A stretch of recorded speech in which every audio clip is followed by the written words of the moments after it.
Good morning, everyone. We're going to start the session now. I'd like to thank you all for coming and welcome you to this session. Despite my name tag, I'm actually not Diana Silimperi. My name's Jane Thomason, and I'm the CEO of Abt JTA, which is a wholly owned subsidiary of Abt Associates based in Brisbane. So Diana wasn't able to come, so I'm really pleased to be here in this session, and thank you all for coming. At the outset, I just want to take a moment to acknowledge the tragic accident with Malaysia Airlines and the loss of a number of the members of our HIV community. And we take this moment to extend our thoughts and prayers to their friends and families. It's been a deep loss for all of us. So a few words just to begin about Abt. Abt is a mission-driven organisation whose mission is to improve the lives and economic well-being of people throughout the world.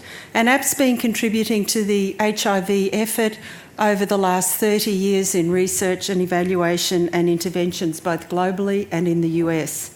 So we're very pleased to sponsor this session on an important topic, which is how, as we accelerate action, how do we reach those very hard-to-reach and vulnerable populations who are in most need of services and often who are most neglected. So we're really, really pleased to have an interesting panel with papers from globally, US, Vietnam and Mozambique, and especially to have Chris Beyrer here, who is the President-Elect of the IAS and Professor at Johns Hopkins Bloomberg School of Public Health, to talk to us about what are some of the global issues around getting services to hard-to-reach population, what are some of the barriers and what are some of the strategies for success. Thank you very much, Chris.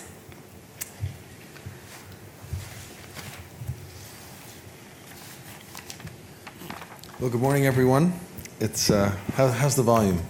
Good? Yeah. It's a pleasure to be here. I'm sorry. Let me extend my condolences as well that we're starting this conference in the aftermath of this terrible tragedy. We on the IAS side had lengthy discussions with family and friends and affected folks, and came to a very strong consensus that what our colleagues would want us to do is really continue and carry on. These are all folks who dedicated their lives, their careers to the HIV response, and that, of course, is true of everybody here, and it's true of the folks at Abt. It really is an honor. I was delighted to be asked to speak here because I've known some of you, worked with some of you for many years. Ted's work in Vietnam has been enormously informative, and I always feel a particular personal debt of gratitude and special feeling for my great friend Liza Solomon.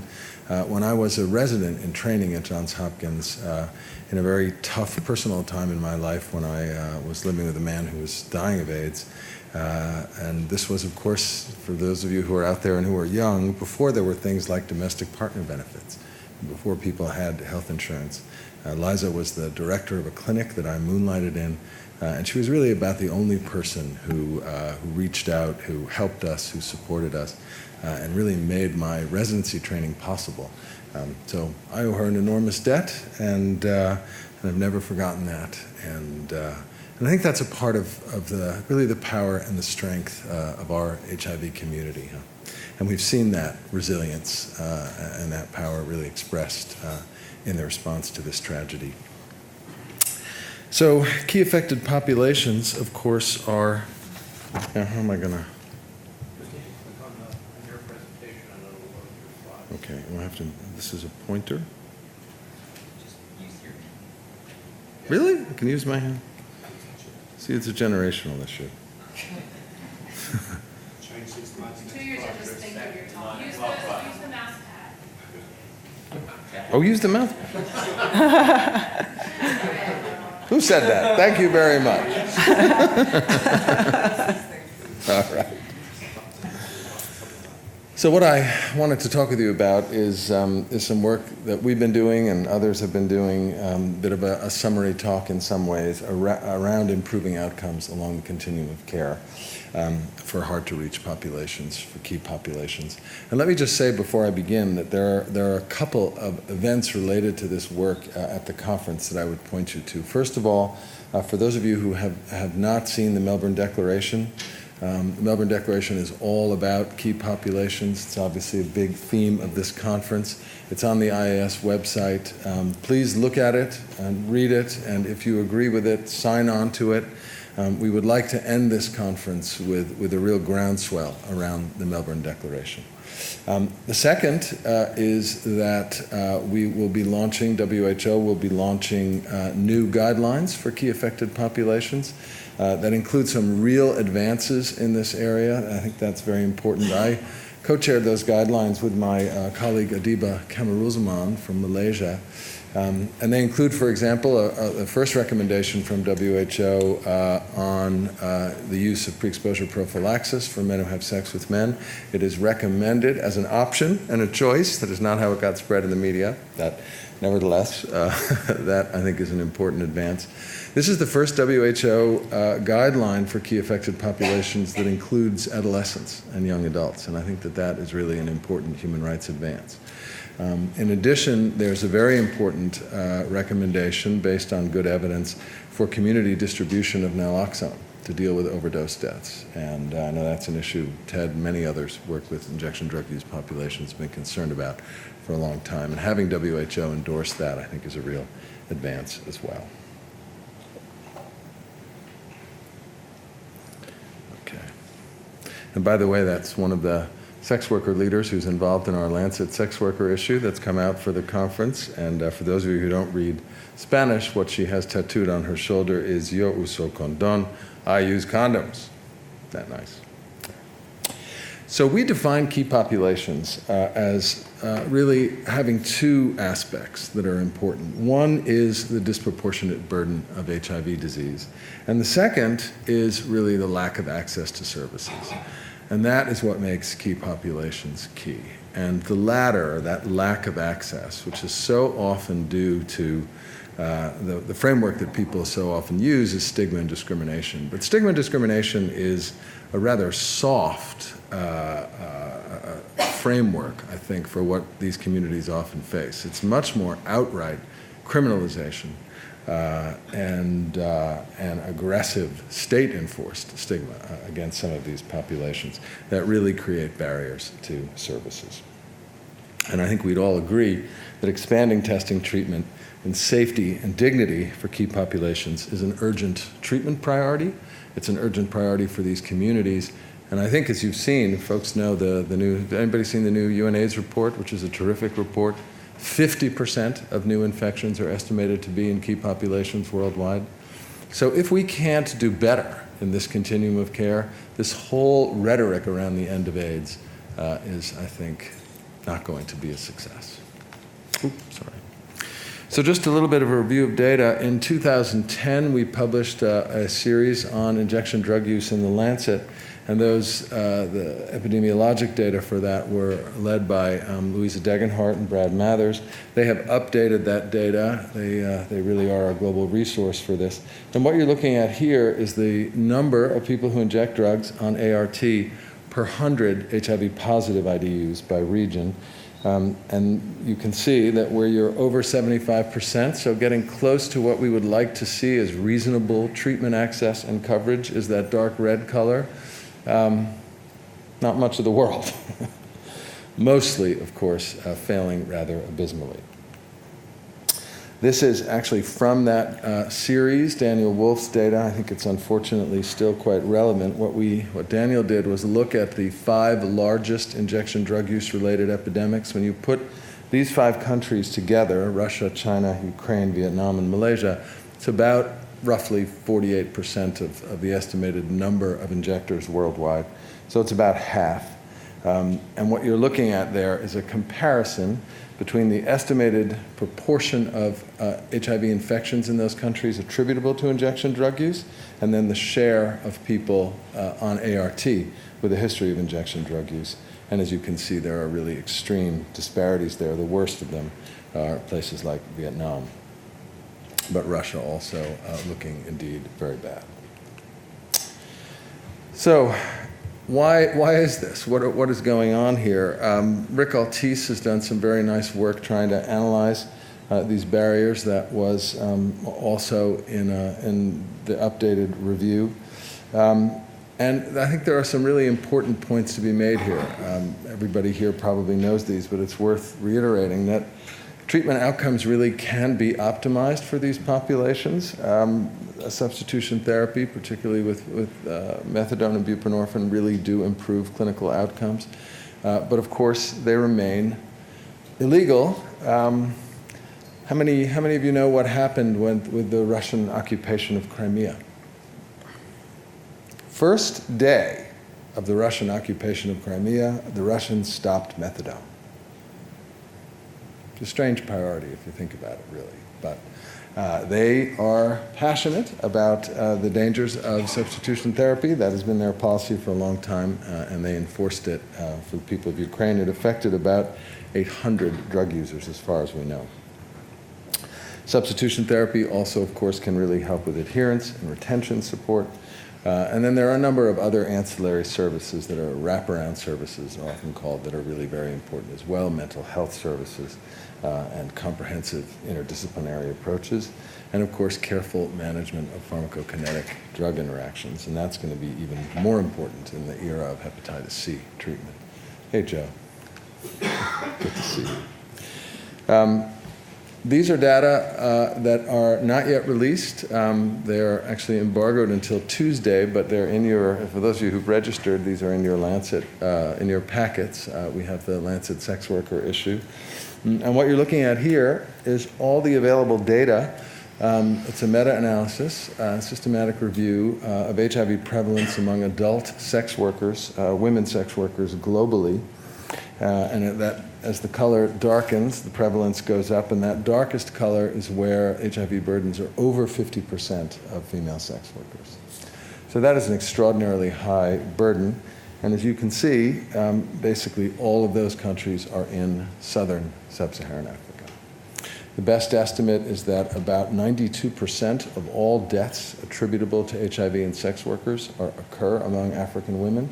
And so when we think about the African generalized epidemics, we need to think that also these have major key population components, and that sex workers are actually doing quite badly in access to care, and those are really extraordinary disease burdens. Men who have sex with men, this is all the available data pooled through 2011. As you can, and those are confidence intervals around the top, really quite robust. And what you're looking at here is a comparative prevalence analysis with men who have sex with men by region compared to all men, adult men of reproductive age. And I think what's so striking here is that even in quite low prevalence regions like East Asia, where rates in heterosexual men are very low, you still see this markedly disproportionate burden for men who have sex with men. And the two most sort of striking disparities there, the first is sub-Saharan Africa. So again, of course, characterized in much of the literature still as a generalized heterosexual epidemic. But HIV rates in African men of reproductive age are about 5% pooled, men who have sex with men close to 20. And the highest burden of all is the Caribbean. These are all the available data from the Caribbean. Relatively smaller sample sizes, actually very affected by the large number, the high prevalence in Jamaica. And for those of us working in the US, of course, I'll have to tell you that this is also, unfortunately, the trajectory of the US epidemic, and that it is really marked by very striking age differences and racial and ethnic disparities.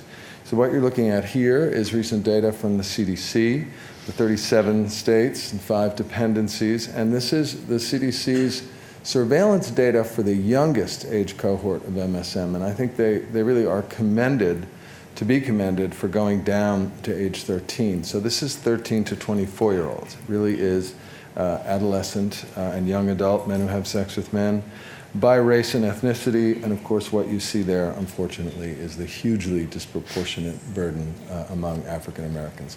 I'm going to talk a little bit about why that is, and perhaps we can explore together some of your thoughts and ideas about this.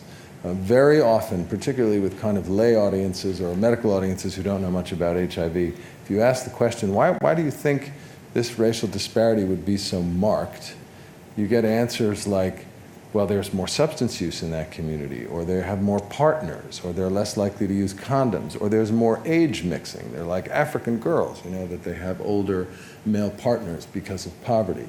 How many of those things are true? Anybody hazard a guess? None.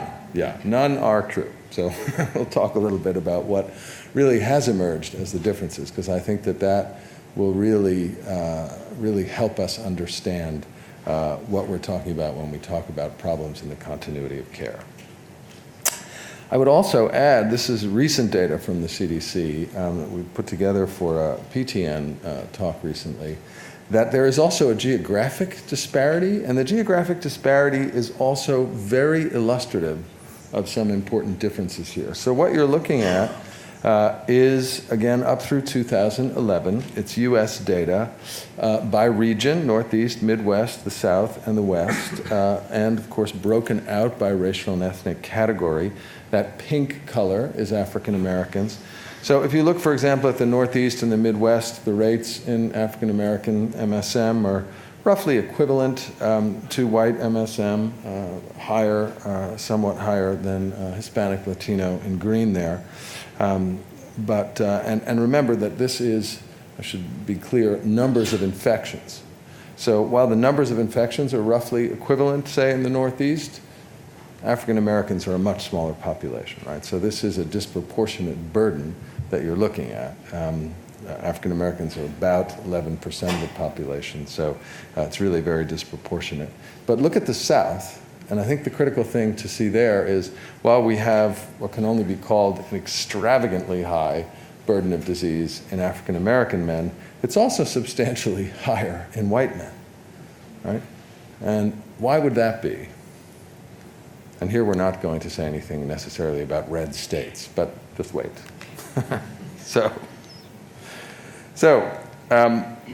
What can we, looking at these data, looking at these burdens, what does it say about this continuum of care issues?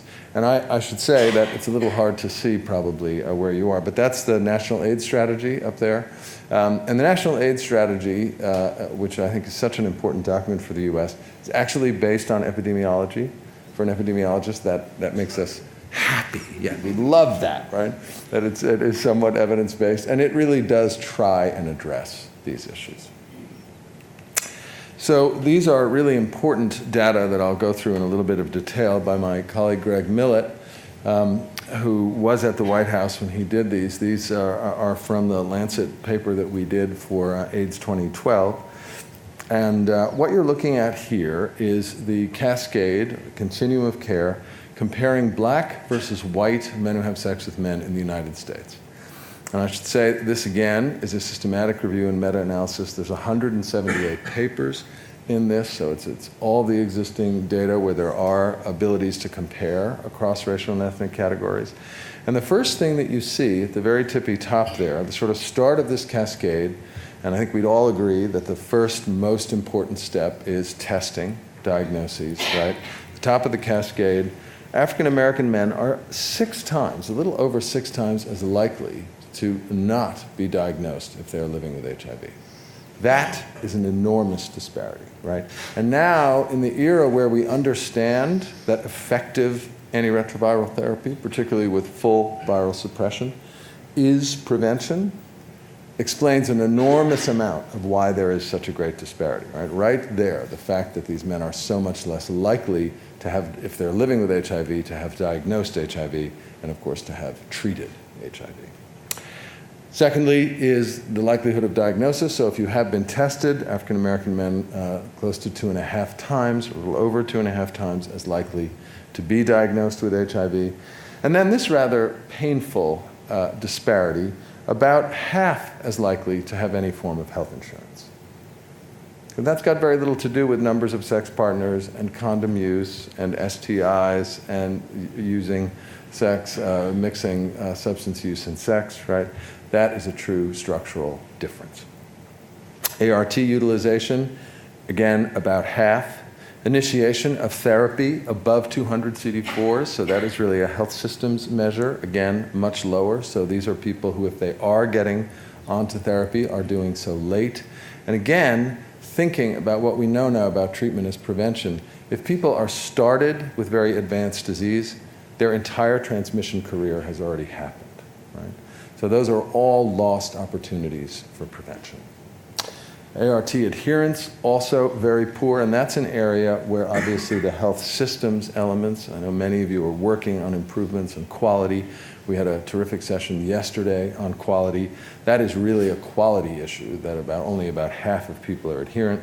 And the final common pathway here, viral suppression, again, about half as likely to be fully virally suppressed. Chris, to what extent does that health insurance itself kind of leverage and be pivotal point for all these others? I mean, how? Yeah.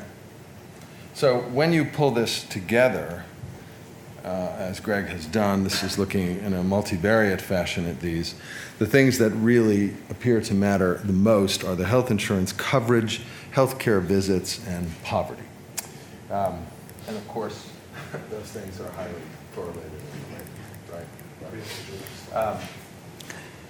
Now, you know, one of the things that we sincerely hope is going to happen, at least in the U.S., is that the Affordable Care Act is going to begin to address some of these healthcare gaps. But of course, as we all know, it is a patchwork. And the South has a number of states that have been very reluctant to roll it out, and particularly to roll out the Medicaid components for the poor. So I think it's fair to say, although it's an awful thing to say, that the U.S. in a way is embarking on a natural experiment about where we're going to see places where there is expanding coverage and expanding access, and there'll be abilities to respond to this part of the cascade. And there are going to be other places that lag and where the poor and minority populations already underserved are going to continue to be underserved. And unfortunately, I think that is going to, has the potential anyway, to undermine many of the critical goals in the strategy. I just want to share with you, these are unpublished data that are coming out in a poster here at the conference, and we'd also presented some of these data at CROI. We have been working for the last 10 years in Moscow, and for the last 5 years with an NIH-funded large study of trying to increase testing, knowledge of status, provide services in what is actually the only gay-friendly, MSM-friendly, anonymous testing center in Moscow City. Moscow, of course, is a city of 12 million. It's an enormous city and has a very large LGBT population. It used to be a place of greater tolerance than much of the rest of the country, so a lot of gay people move there. That is no longer the case. And I'll tell you what's happened with this study in a moment. But what I'm showing you here is the first part of this continuum of care, and this is just for, it's among 1,600 men recruited through an RDS and an internet-based recruitment. And just the HIV positives, this is the whole population of 1,600. You can see that ever tested for HIV is a pretty high proportion, about 85% had ever had an HIV test.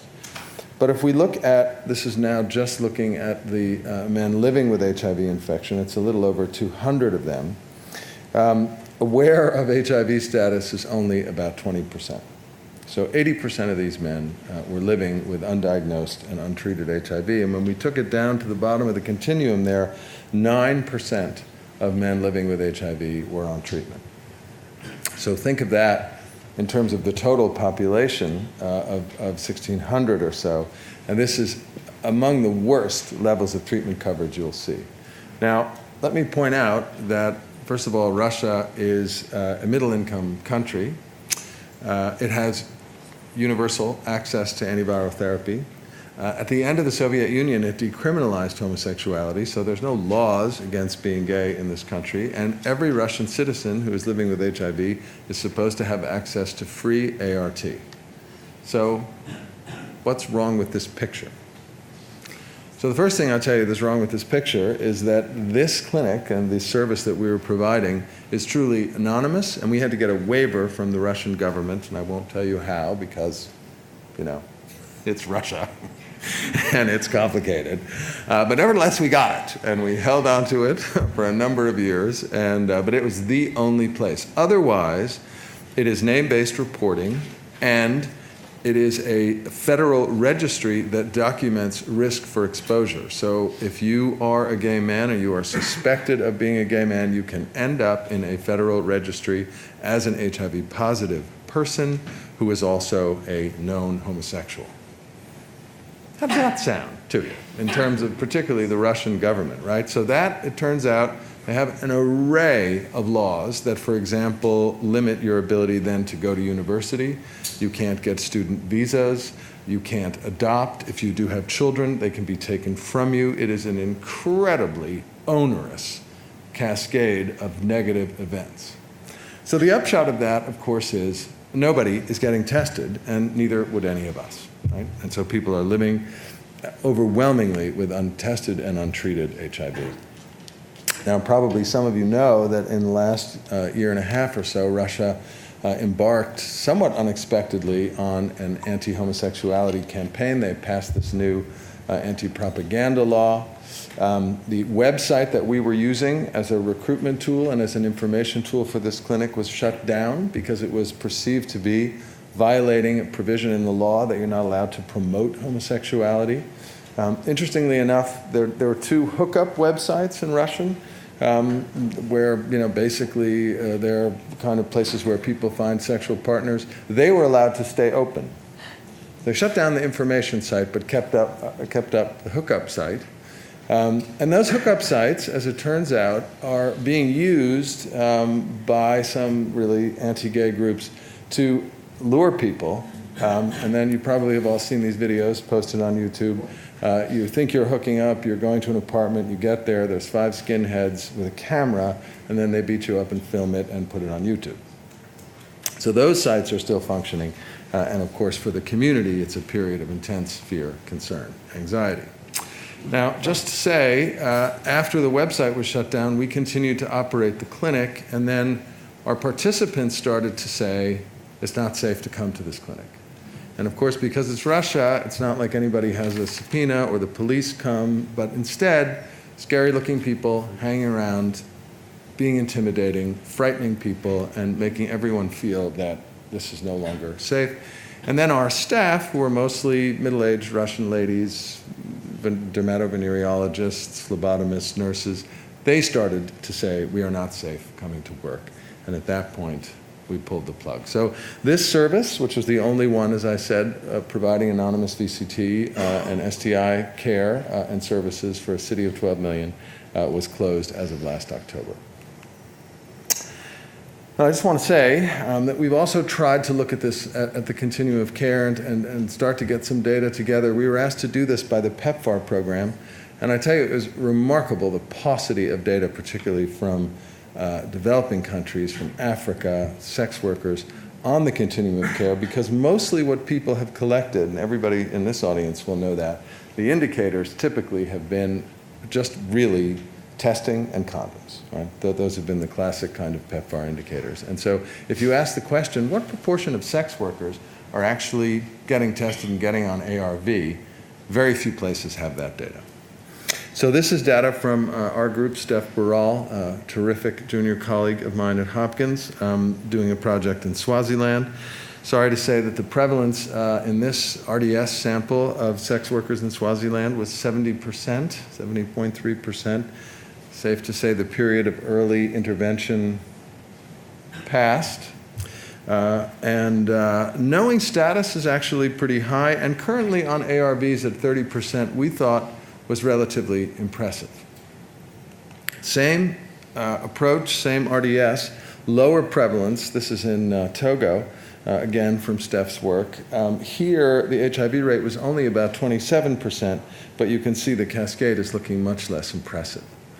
And I think one of the take-homes from this, which is really critical, is that sex workers do better where there's aggressive treatment programs. When you have an epidemic like Togo's, where the prevalence is much lower and you have a more concentrated epidemic, they actually fare worse in terms of treatment. We also wanted to look at PMTCT services and at fertility intention in sex workers. And this is an interesting area. I had a graduate student who was doing some qualitative work on this, Sarah Beckham, who just finished, is now doing a postdoc with us. And you know, the sort of standard thinking out there is that pregnancy is an occupational hazard for sex workers. They don't want to get pregnant. Right? But it turns out, certainly from qualitative work in a couple of countries, women talked a lot about how denied the status of a wife and denied the status of sort of being virtuous women.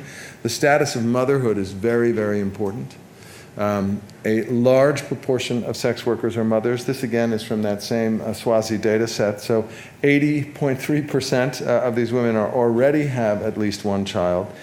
Fertility intentions about 15%, which is not different from other women in that setting. Unfortunately, some qualitative data that also will be coming out fairly soon, that in many of these settings, sex workers are systematically excluded from PMTCT services. This is, again, looking at the fertility intentions from the Togo data set that I showed you a moment ago. Even higher proportion of sex workers who are moms, and an even higher fertility intention, about a third of these women wanting another pregnancy. Oh, sorry. So here's some of that qualitative data that I mentioned. Just read these to you. These are voices of sex workers trying to access services. We are despised in the hospitals. The providers say, we don't have time for prostitutes. They also say that if one prostitute dies, then the number reduces. That's from Kampala. So, what can we say about this, kind of pulling it together a little bit? Well, it's clear that for these populations, there are going to have to be some tailored kinds of services. That we have to do much, much better on the basics of treatment, on the continuum of care, on providing PMTCT services, and particularly doing so where these services are not provided on the basis of virtue or non-virtue, right? And I would just say, and this is something that's really an important thing to think about with your own staff and when you're in the field and working with people, we know that there are tremendous people, committed people out there working in this space. And they work hard. Many of them are underpaid, particularly in the public sector. But they also, in many settings, perceive themselves to have a moral arbiter role in their communities. They feel that they have a very strong role in determining and setting social norms and values. And that can include things like saying, if you can't provide a husband, if you can't bring a male partner in, if you can't prove that you're married, you don't deserve PMTCT services, right? If you're an unmarried adolescent who's pregnant, you're not deserving. You're a sex worker, we know you work in that bar, we see you with those truckers, you're not deserving. And if we, continue to be in a situation where those folks are excluded, and that's what when people say stigma and discrimination, this is what we're talking about, right? It is very active exclusion from services. We are not going to get there in terms of reaching the goals we all want to see. I think this whole issue, we brought it up, we shared these data with some of the big groups that work in PMTCT, some of the bioethicists at Hopkins who work in PMTCT in 2014, and they literally had not started to grapple with the issue that sex workers were facing this kind of exclusion, right? And if you think back a moment ago to the slides that I showed you on the burden of disease, this is in high prevalence African countries, and more than half of sex workers are living with HIV infection, and in some of them we're up to 70%. So this is not some theoretical concern. This is a very substantial part of the epidemic that we really have not been addressing. So, I want to acknowledge and thank a number of colleagues and people who worked on some of the data that I've showed you. My own group, the Center for Public Health and Human Rights at Hopkins, Steph Burrell, who's here. He's going to be presenting some very important data from work with men who have sex with men in Nigeria that quantitatively measures the impact of discrimination there on access to services. Andrea Wirtz is a wonderful person who gathers all of that data and keeps all of our harvesting of global prevalence data current, and a thankless task, but one that I'm going to thank her for. And the Russian study, the Russian PI is Alyona Piroshina, head of AIDS InfoShare, a wonderful NGO in Moscow, and she is here at this conference, and a person of extraordinary integrity and decency. Thank you for your attention. So thank you very much, Chris, for an absolutely fascinating overview. And I think one of the takeaways for me was that some of these key groups we can't reach, but some of them, by our behaviour, we're excluding. And I think that's a really important takeaway. So Chris may have to leave us before the end of the session, so I'm going to take 3 questions for Chris, and then we'll move on to the other speakers. So if he needs to leave before the panel session opens, at least we'll have 3 opportunities to ask Chris a question. So I'll take the 3 questions all together and then give Chris a chance to answer, and then we'll move on with our other panellists. Can I borrow your pen? Yeah. Robert. Oh, go back to the podium? Yeah. Oh, okay, sorry. Do you want the pen anyway? Chris, Robert Power from Burnett Institute, Melbourne. Good to see you again, Chris. Yeah, good to see you. Look, at the risk of sounding like another old man with a grey beard, okay, which is true, but you stick around, that's what happens to you. 30 years ago, my very first project in London was called Getting Services to Hard-to-Reach Adolescent Drug Users in London. Okay, so things have moved on, of course. I'm really glad that we're focusing back on adolescents. But my question really is, what's changed since then? At the Burnett, we actually tried to take a settings approach to reaching hard-to-reach populations. So what would you say, given that scenario, what do we need to do? What would be the key issues in reaching the populations that we're still striving to address? Yeah, no, I think it's a great question. Certainly, and I won't speak so much to London, but more to the kinds of places we've been working. I think the first and most fundamental reality is that while many populations are hard to reach from the position of authorities, public health, medical practice, people are wired and connected to each other in ways that were unimaginable 30 years ago, right? Particularly adolescents. In fact, they're so wired and communicative that there are many ways in which they are having a kind of global generation and a global conversation that is really different.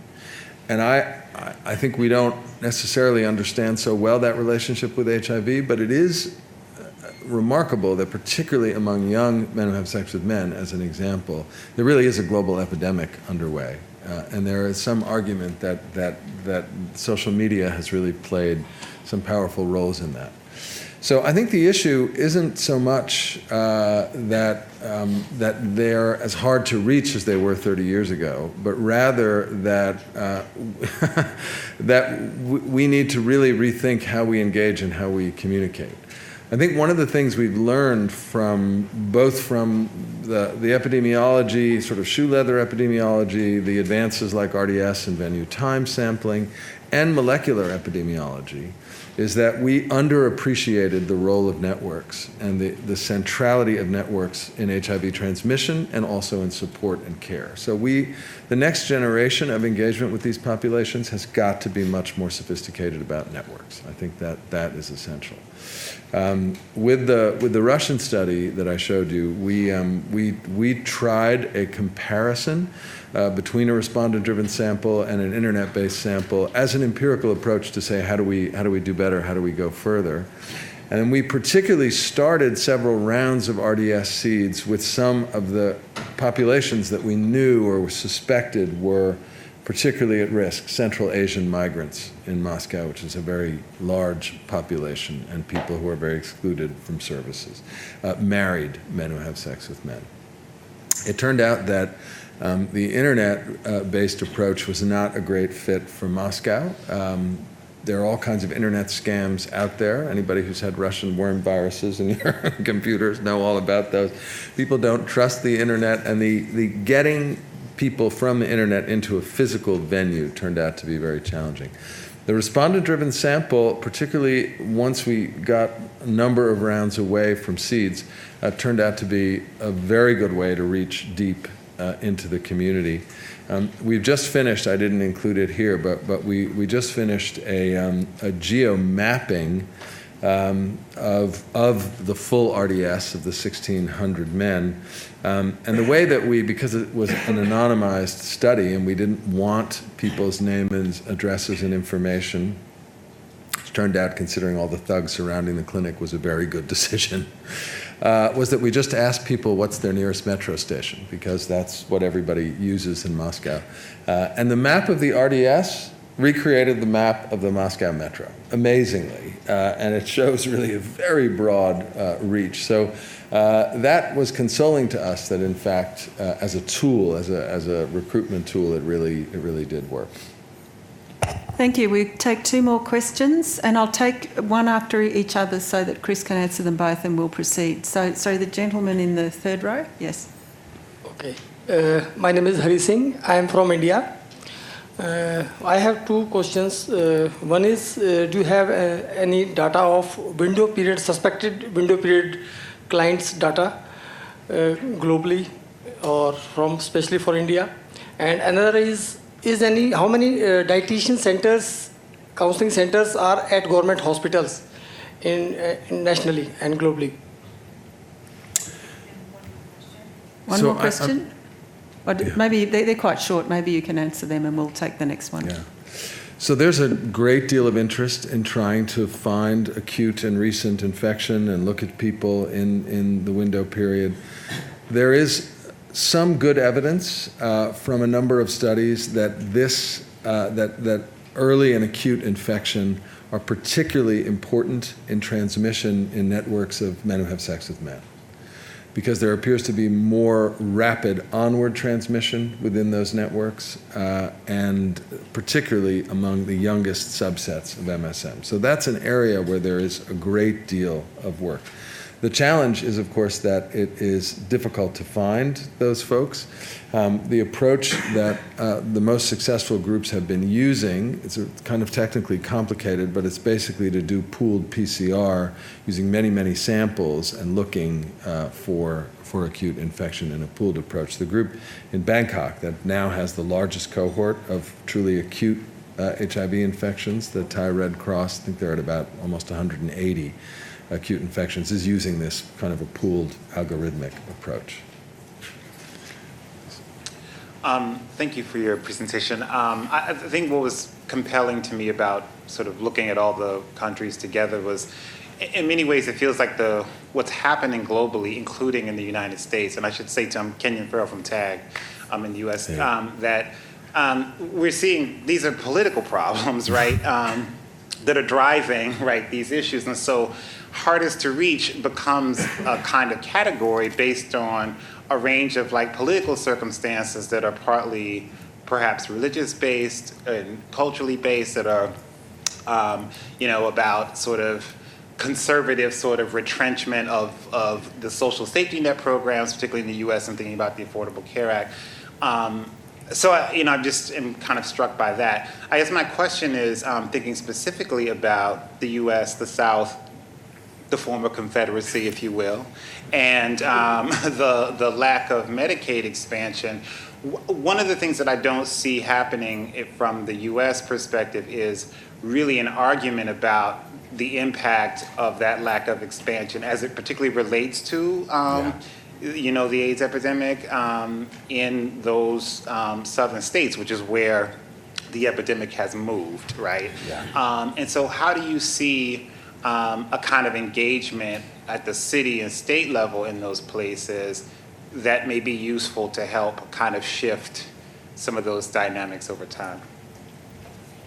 Well, I think that's a great question, and I would say that is certainly for the U.S. has got to be the next phase of advocacy, activism, and scientific work. It's remarkable. We're developing a protocol right now with the HPTN, and we're sort of stepping into the pilot phase of doing that. And it is remarkable how few HIV research sites that are capable of doing this kind of work there are in the South. And what we have is a research infrastructure that no longer is sufficiently responsive, in my view, to where the epidemic is.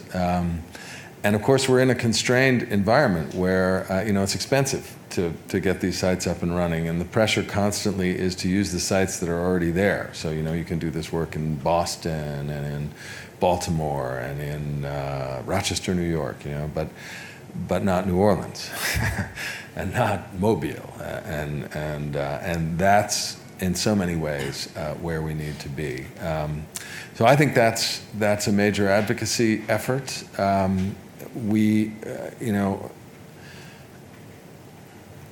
And I would have to say, I think the history of success in this work has, when it's worked, it's always been that the advocacy community and scientific and the public health community really got together on this issue. We're hopeful, that the new head of ONAP gets all these issues and is going to want to do this, take it on. I think the steps that, for example, Governor Cuomo has made in New York, and really basically taking the implementation plan and saying we're going to try and do this. It would be incredibly awesome if we could get a Southern governor to think along those same lines. Got your work cut out for you. Thank you very much. If you could all just join me in thanking Chris for his presentation and the questions. We're really delighted you were able to join us, and I'm sure others can see you in other panels around the workshop and ask the questions during the conference.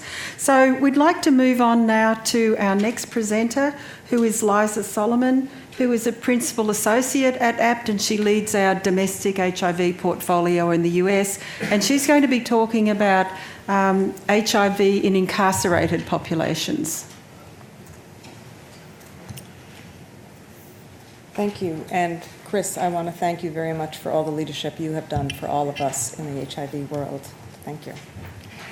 So I'm going to talk a little bit about a key population, and those are incarcerated communities. And it is clearly a group that needs our advocacy and needs the additional services that we know can make such a difference.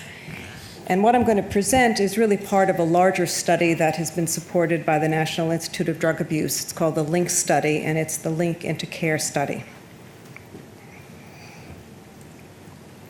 So what I'm going to do briefly today is just talk a little bit about some background that we have on HIV in U.S. correctional facilities, talk a little bit about what we know from prior studies, talk again about how this fits into the whole continuum of care area that Chris mentioned to us, and then also talk about our particular study, which looked at HIV testing and linkage to care in correctional facilities. And then, of course, tried to put a little bit of international perspective on this, of what we've learned from our international colleagues. So first, as this audience probably well knows, the behaviors that put you at risk for HIV are also those that put you at risk for incarceration. And that includes injection drug use, illicit drug use, sex for drugs or money, and not surprisingly, we find much higher prevalence of HIV within correctional facilities. And it's estimated that it's anywhere from 3 to 5 times the prevalence that one would find in the general population. And within the United States, approximately 150,000 HIV-infected persons rotate through the correctional community at any year. So what do we know about HIV in corrections, both in terms of testing and on re-entry? Well, again, this is looking at US data. What we find that many individuals have access to HIV testing and linkage, some for the first time, and I think some of the data that Chris showed in terms of who's diagnosed and when do they enter care is very important because, again, given the increased prevalence of people that do get into corrections, this is an enormous opportunity to at least provide services while they're incarcerated. And there have been many studies that have showed that voluntary HIV testing is accepted by incarcerated populations. So offering a test and giving an individual the opportunity to consent to a test does result in acceptance of HIV testing. And in one study in the state of Wisconsin, 72% of individuals that were offered HIV testing, and again, when I say offered, I always mean voluntary testing, accepted testing. And this was as opt-out. And once the system was changed to opt-in, once the system was changed to opt-out, again, still voluntary, the numbers increased to 90% acceptance. So again, we know that offering HIV testing within the correctional services will help us diagnose undiagnosed infection.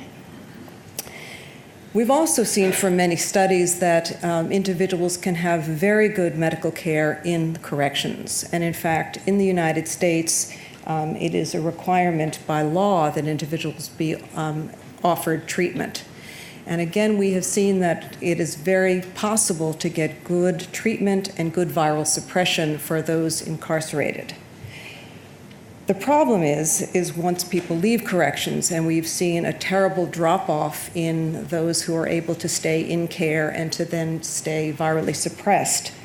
And looking at two studies, one of them in the state of Texas, which is in the South, as Chris mentioned, for those non-US audience, we found that the CD4 declines and viral load increases once people left corrections. So they had been virally suppressed in corrections, they came out, and the benefits of the treatment were really lost.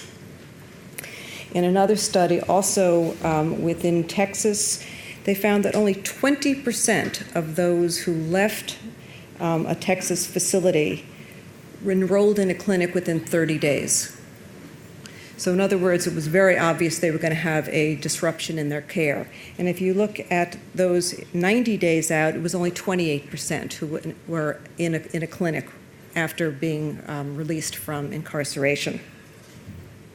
So clearly, the benefits that are available to somebody during incarceration, we have seen are lost afterwards. So why is this important? Obviously, this is an audience that doesn't need this to be described at all, but we certainly know that HIV treatment is critical to providing health care for those who are infected. And of course, as we've learned from HBTN 052, the treatment is prevention. And in their study of serodiscordant couples, there was a 96% reduction in transmission among those who were treated. So clearly, treatment is important for the individual and important for the community. So this is the continuum of care in the United States, and what we see is that at every point, from diagnosis to linkage to care, to retained in care, prescribed medication, and virally suppressed, we are losing people. And clearly, if we're going to be successful in, getting to zero, as we say, we're going to have to do a lot better. And what our study was looking at is seeing how the prison and jail population is doing in terms of linking people, diagnosing people, linking them, and retaining them in care. So briefly, what the methods of our study was that starting in 2012, we administered a survey to the medical directors of all the state prisons in the United States and 40 of the largest jail systems. And the results were reported anonymously because we wanted to get responses. And we had a good response rate from the prisons, about 86%, and a less good response from the jails at 57%. And We basically were looking at the policies of HIV testing and the policies for linkage. And again, these are policies. We don't know how well they're followed, but it was sort of a good start. So these are the definitions we used just in terms of categorizing what the care was, and these were sort of adapted from a CDC publication. Routine HIV testing was done either as opt-out, opt-in, or mandatory. Opt-in screening is performing a test at the request of the inmate. Opt-out, performing a test after an inmate is notified that there would be testing, but they do have the option to refuse. Mandatory testing, of course, is testing without consent and without the agreement of the inmate. And then we have two categories that were very important for us as we looked at testing and linkage, and that was really what we called best practices. And by best practices for HIV testing, it meant routine HIV testing at all facilities, opt-out testing for inmates, and testing at entry at a minimum. And again, why it's important to do it at entry is, as we know, treatment is available within the correctional facilities, and if we don't test them at entry, we really lose the opportunity to provide the services that we should be giving them. And best practices for HIV linkage is an appointment with a community provider once they leave corrections, enrollment in an entitlement program, and as Chris mentioned, you have to have access to health insurance as clearly an enabling factor in getting into care, a prescription for your medication, and a supply of your medication, so that until you get into that first clinical appointment, you have enough medications to carry you through.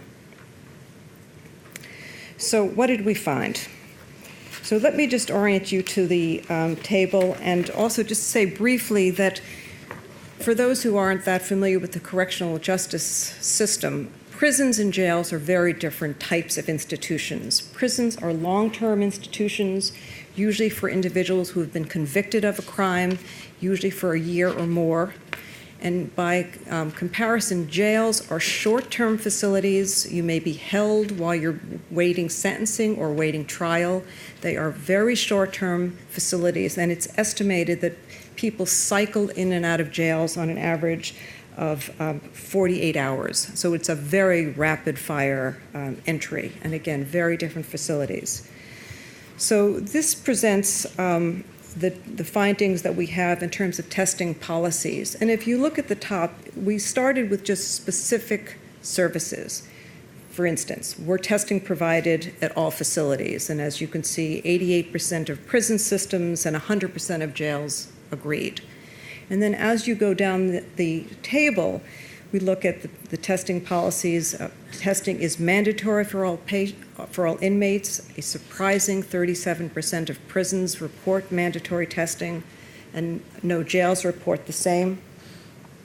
And the timing of routine testing, again, we see 56% intake only, 48% of jails. And then if you look at the bottom, we created a composite variable, which we're calling conform to best practices.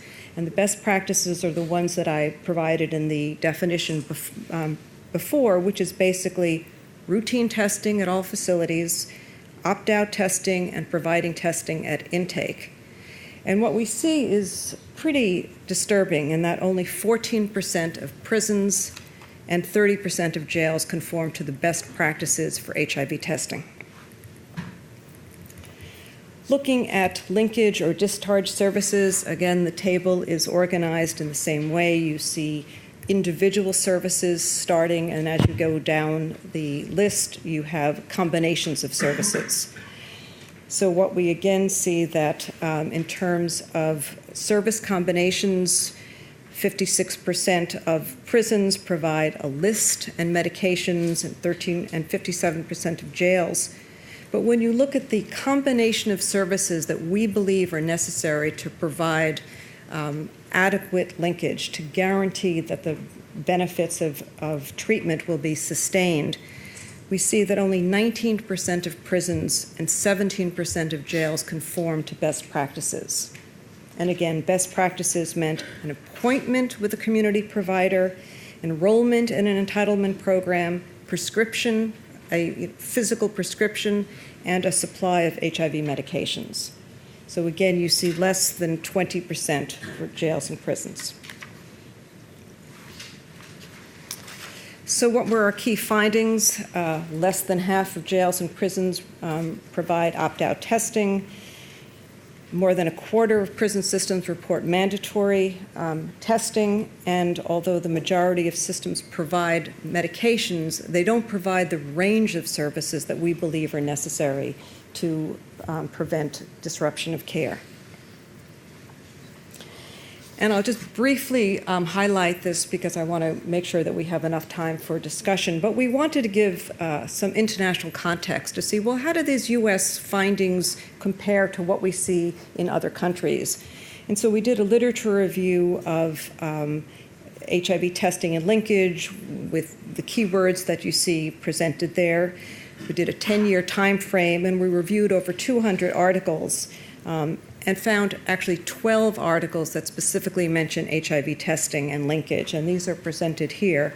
But basically what you see is there's very little information in the international literature on what's available for testing, and virtually none about what is available for HIV linkage.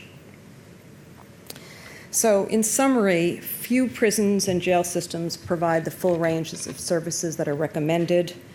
We have very little data of what's available internationally, and although testing and counseling and treatment are recommended by many important international bodies, few programs adhere to this, and clearly much, much more work needs to be done if we are going to be able to bring the benefits that we know are available that can be brought to individuals if we provide HIV testing and linkage. So I want to just acknowledge my co-authors and our funders, and thank you for your attention.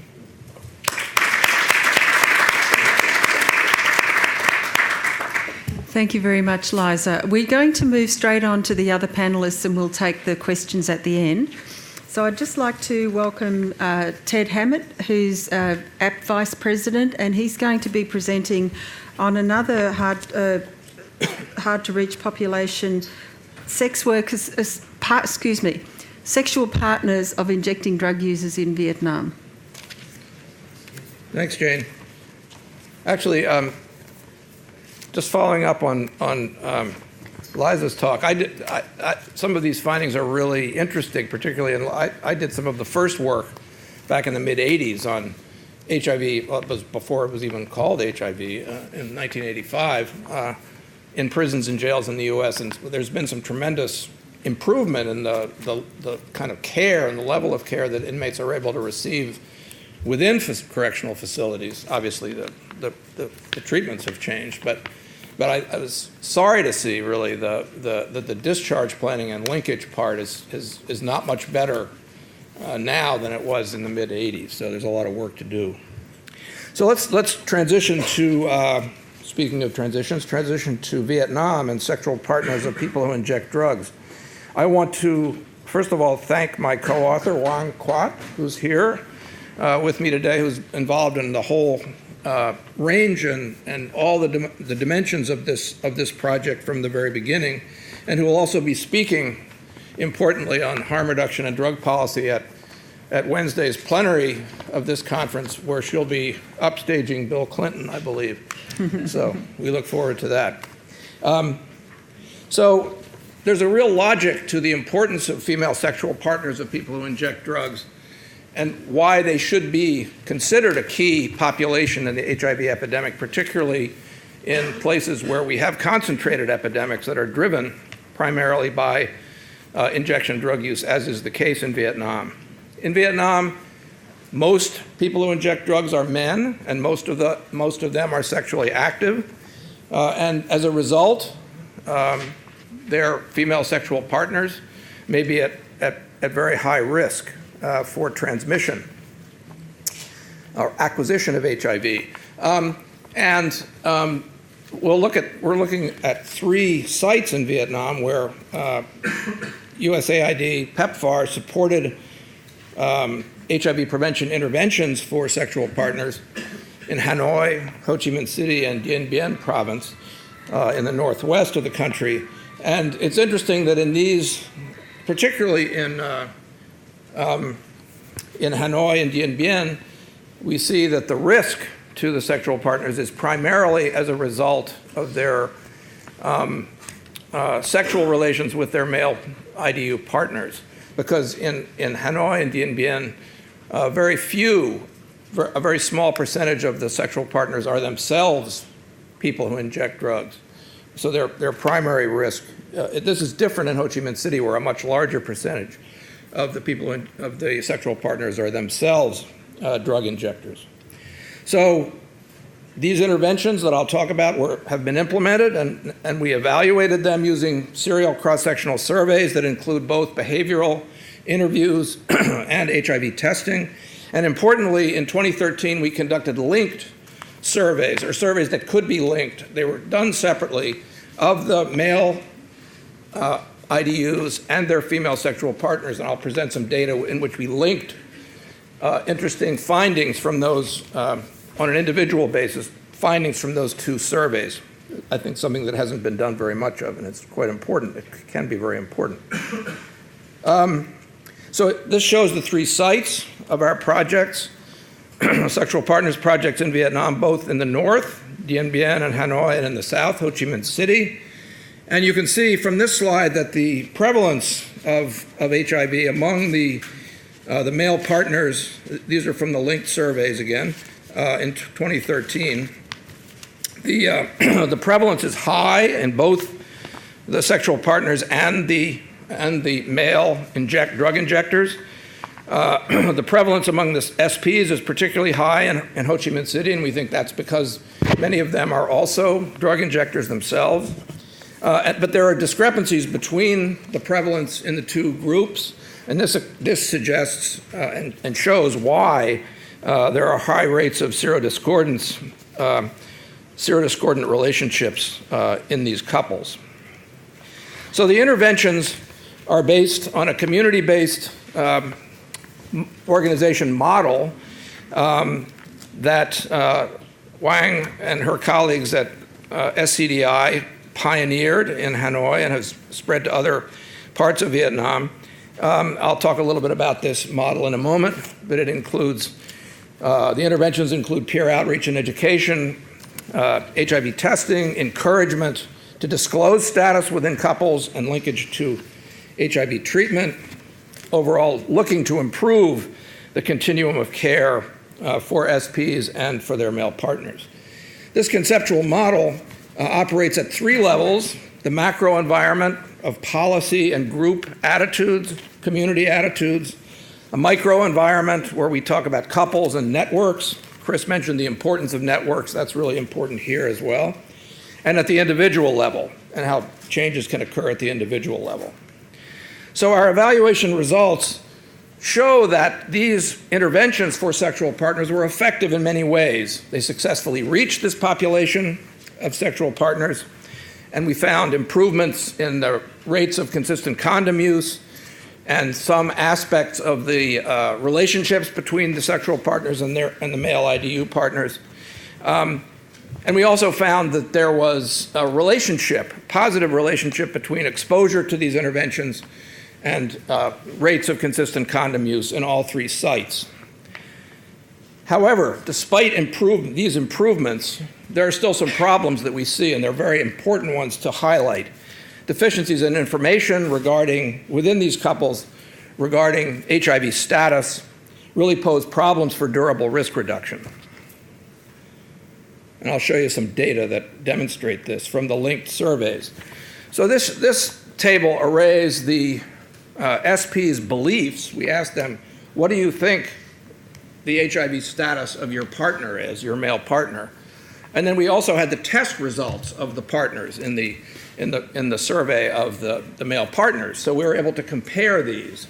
And importantly, and this is looking at the males who tested HIV positive and looking at what their female partners thought their HIV status was. So if you look at the yellow highlighted figures for the 3 sites,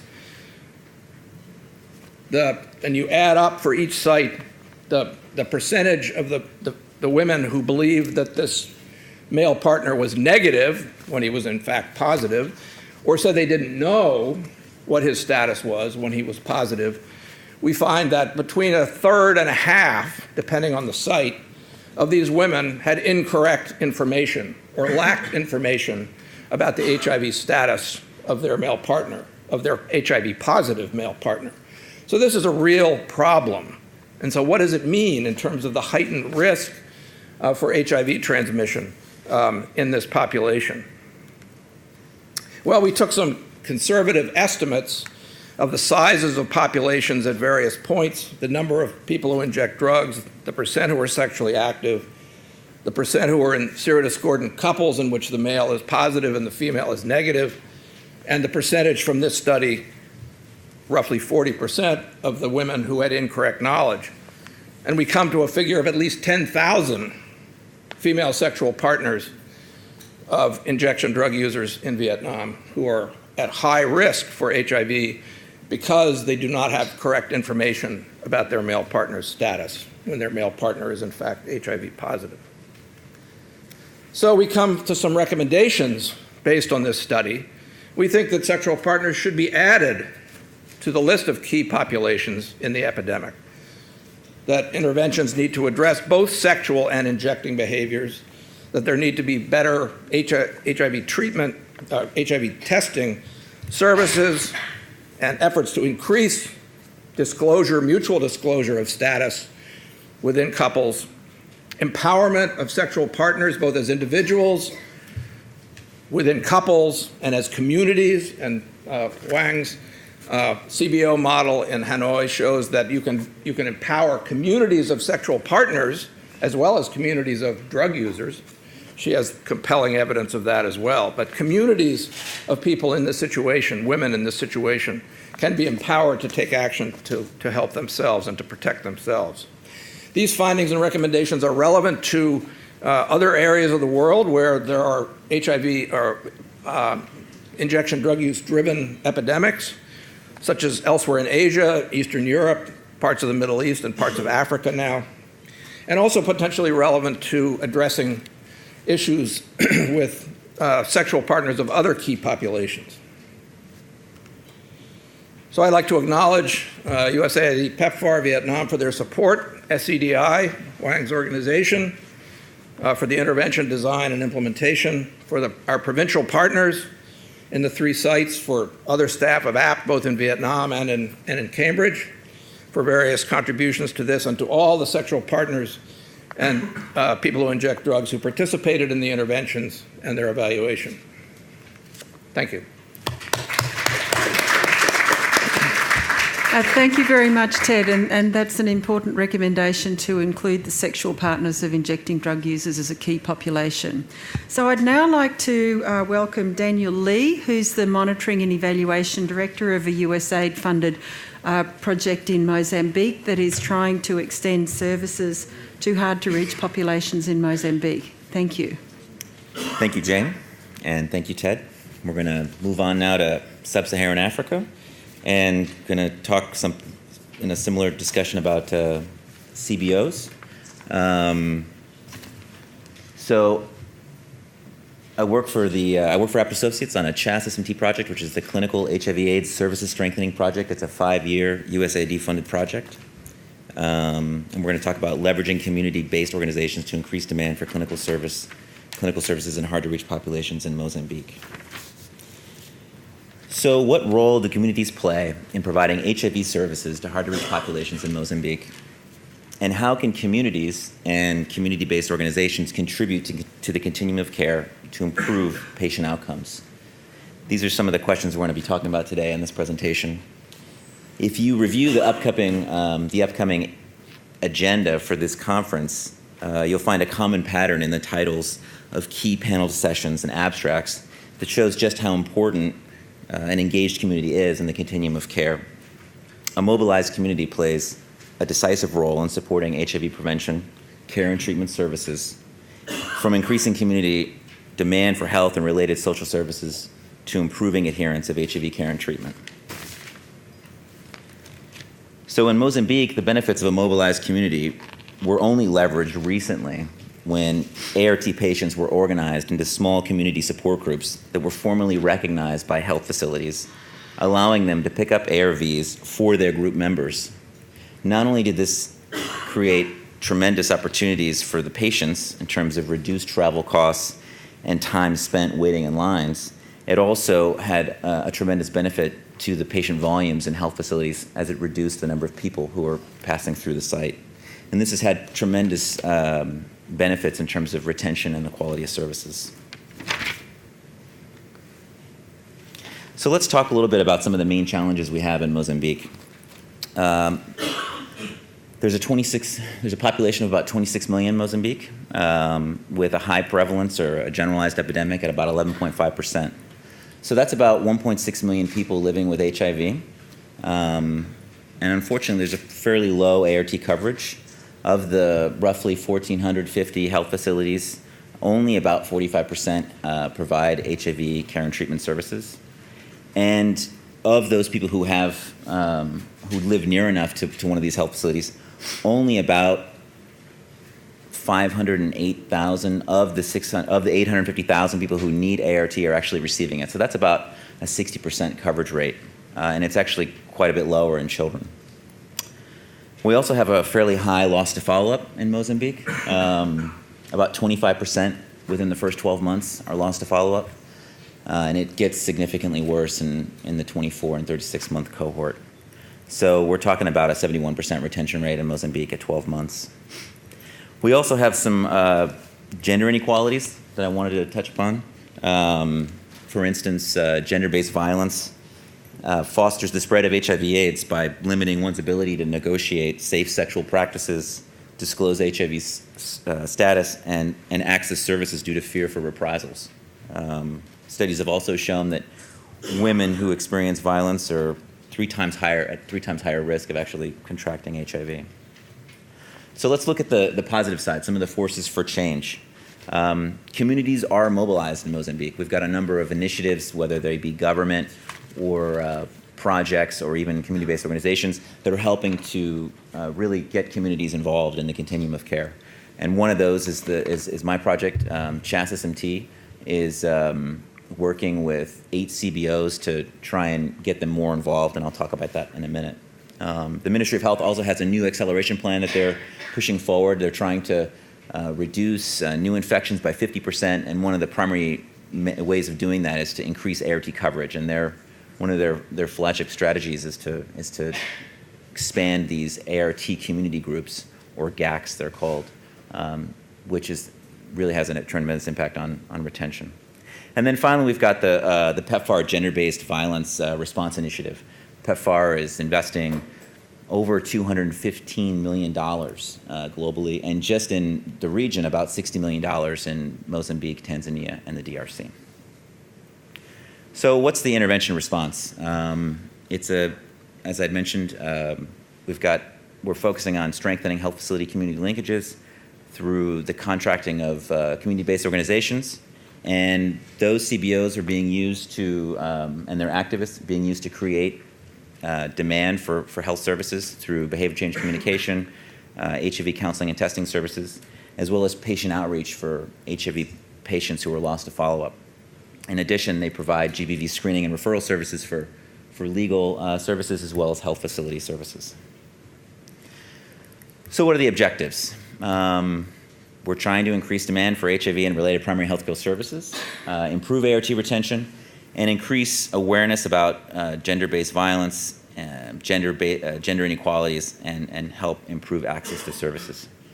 So I'm going to talk really briefly about the different interventions. In terms of demand creation, it's pretty much 3 things: dissemination of health education messages, behavior change communication, community HIV counseling and testing, and the distribution of information, education, communication materials to raise awareness, and that's both at the health facility and the community level. In terms of patient outreach for those who are lost to follow-up, we have a community case manager in each of the 150 health facilities with ART services in Mozambique that my project supports, and they identify ART patients who are lost to follow-up by reviewing patient files, and then they give that contact information to activists who go out and do patient outreach in the community. And then once they find those individuals, they'll go to their homes, they'll do counseling, and they'll try and solve whatever problem led them to become lost to follow-up and help them get back connected into care at the health facility. In terms of gender-based violence victims, it starts with the community. You have their awareness-raising activities, and then usually after those discussions in theater, they help screen and refer people who need services, both for linking them with social and legal services or for post-GBV care services at the health facility, which includes counseling and testing for HIV, post-exposure prophylaxis, and other counseling services. So this just gives you an overview of the different interventions that are happening at health facility, community, and household level. You can see on the left here sort of how we started in terms of the implementation, in terms of the design, and then at each level, for instance, at the health facility, you've got all of those different services that I already mentioned, as well as at the community level and the household level. And the key populations we're looking at are those who are lost to follow-up, GBV victims, and even male partners for women who are in ANC.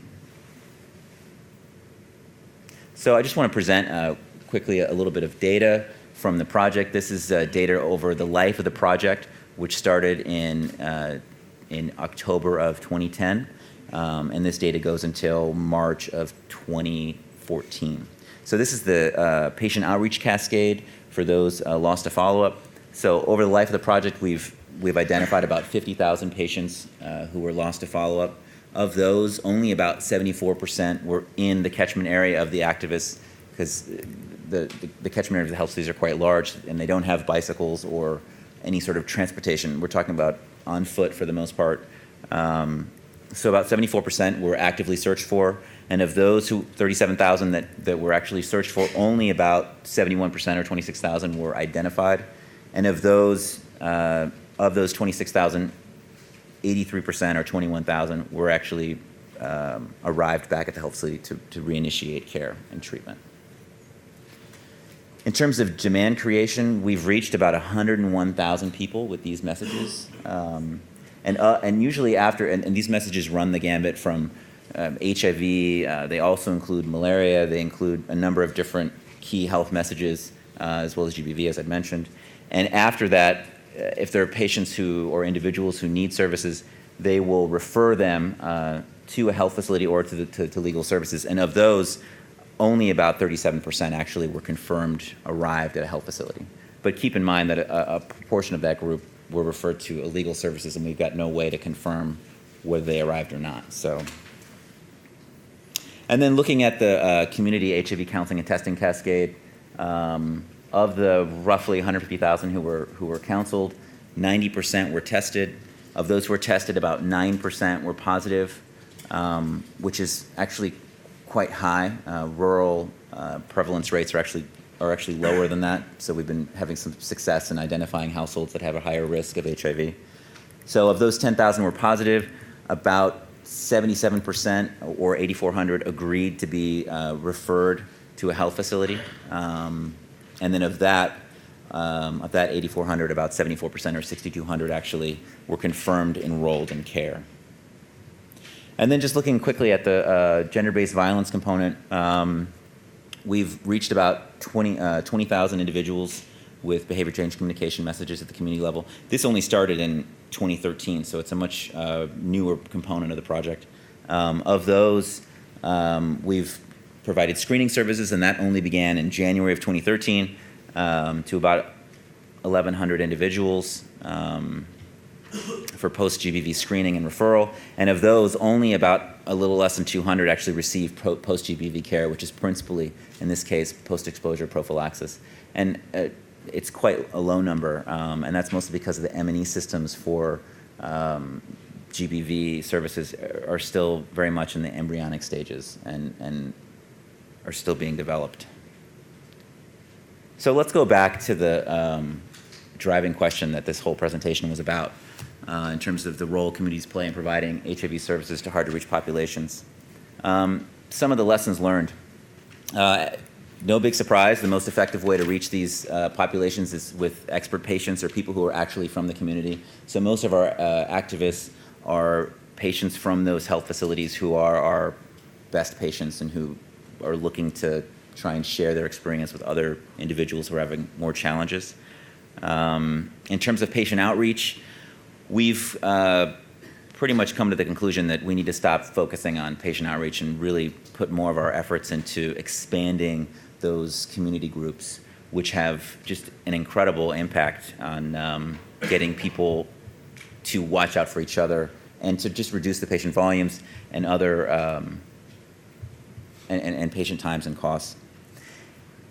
In terms of HIV counseling and testing at community level, we find that it's a lot more effective if we can target those households that are at a high risk. So we've started a case index finding initiative where we actually speak with HIV-positive patients, starting with the most successful patients and then secondly with those who are initiating ART, to try and get them to give us informed consent to go visit their homes, test their partners and their children. We've had a real difficulty trying to get our numbers up for pediatric ART as a part of the Ministry of Health Acceleration Plan.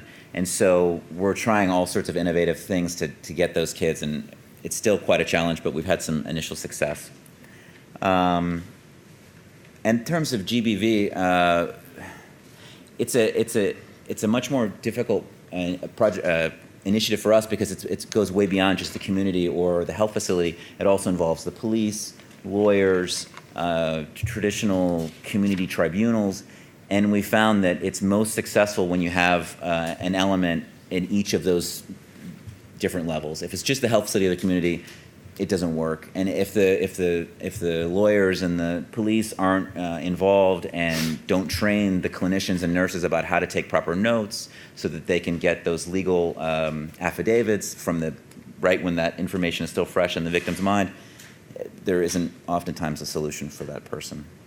So I just would like to acknowledge the individuals involved. It's quite a large group. We've got, again, 8 different community-based organizations. We work closely with the Ministry of Health, and of course it's a PEPFAR-funded project through USAID, and FHI 360 is also closely involved with us on this project. Thank you very much.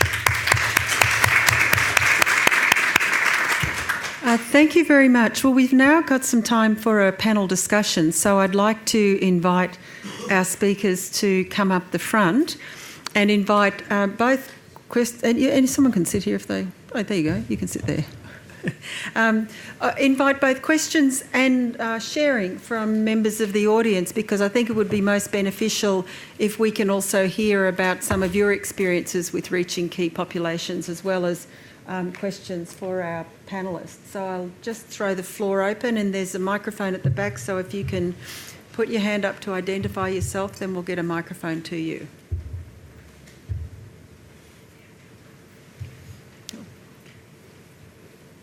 Hello, thank you for the presentation. I'd like to ask a question for Mr. Daniel.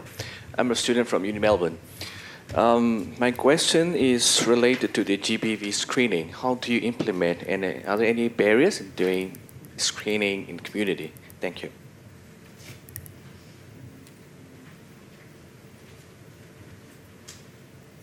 Hi, it's Joe Amon from Human Rights Watch. I had a question, Ted, on your data, specifically if you had more information on the types of partnerships, the length of the partnerships. I thought that it was interesting in both the first and the second presentations. We know that detention results in disruption of partnerships, but you really didn't mention much about whether any of these drug users were coming out of detention centers, how long the partnerships had been stable, and whether those affected rates of perception of HIV rates among the other person. We might take the answers to those questions. Do you want to take this one? So in terms of GBV screening, there's 2 components. One is the GBV screening at the health facility level and one at the community level. At the health facility level, it's actually very difficult to monitor that activity because it's done in so many different points of entry, and you can't have a GBV screening logbook in every room. I mean, they already have so many logbooks as it is. it's entirely a paper-based system, it just wouldn't work, and the Ministry of Health wouldn't accept it in either case. So we're still trying to figure out how to do that effectively. Right now, there's only systems in place for when somebody comes in and self-identifies or is identified as a victim. There is no way to monitor, how many people were screened, and of those, how many were positive at a health facility level. At the community level, it's just essentially these people are part of the community. They're fully integrated. Everybody knows everybody, and generally speaking, you can't ask people, okay, if you have a problem, meet me under the tree over here. I mean, generally, it's a little bit more subtle than that. So you have the cases where individuals are clearly victims; they've got marks, or the traditional community leader will approach the activist and say, I want you to speak with so and so, and oftentimes that's done through the guise of, oh, I would like to get tested, and then in fact the counseling that happens will reveal that it's much more than just a testing session this person wants to talk about. It's actually more deeper than that, and it ends up being a gender-based violence discussion. So I mean, in terms of barriers, we've had some difficulties. Again, even trying to say, okay, how many people have been screened? In general, it's more once people self-identify from there moving forward and being able to refer them to the proper services. Thank you very much. So, good questions about the lengths of the duration of the relationships and the detention centers. I believe we do have information in the survey about the length of the relationships, although I don't think we've analyzed those specifically as yet in relationship to the levels of knowledge. We do know, and I know this for a fact, that quite substantial percentages of the males in these couples had been in 06 centers or the drug detention centers in Vietnam. One thing we did try to look, yeah. Different HIV prevalences where you've been detained or anything? I don't know the answer to that. We could certainly look at that. The problem is that I think that it may be, and I was going to mention that we did do some analysis in which we tried to look at whether there was a relationship between having the women who had correct knowledge of their male partner's HIV positive status and whether or not they'd been exposed to the interventions. And the problem with that was that a very high percentage of the women had been exposed to the intervention, so it was difficult to find differences there. I think it may be, I would suspect we might have a similar problem with the detention center issue because such a high percentage of these men have been at one time in the detention centers, so it might be hard to find a difference there. You can look at recency movies. Yes, that's true. Thank you. Those are good comments. Just to add, this was not my presentation, but one of the things that we're doing in another project that I'm involved with in the United States is couples voluntary counseling and testing, in which the couple comes in, gets counseled together, gets their results, gets tested together, and gets their results together. Now, obviously, different contexts and but it's a way of having the couple come to that decision together, and the sharing of information at that time sort of facilitated through a counselor. So that may be a model that, might be applicable in other places. That's for post-release prisoners? I'm sorry? That's for post-release prisoners?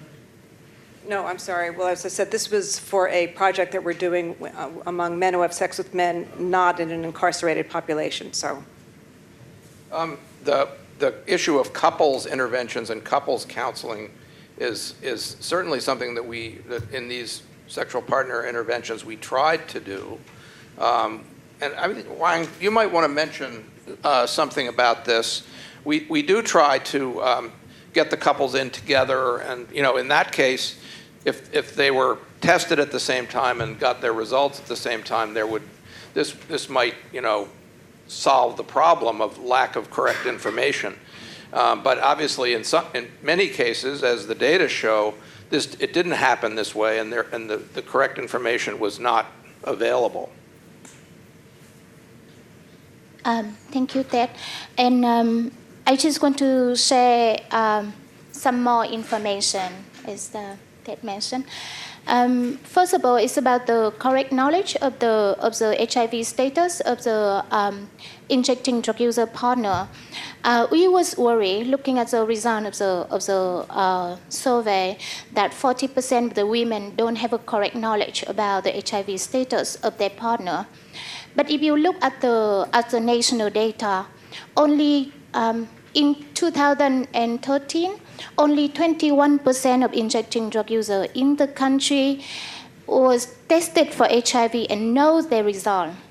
21%.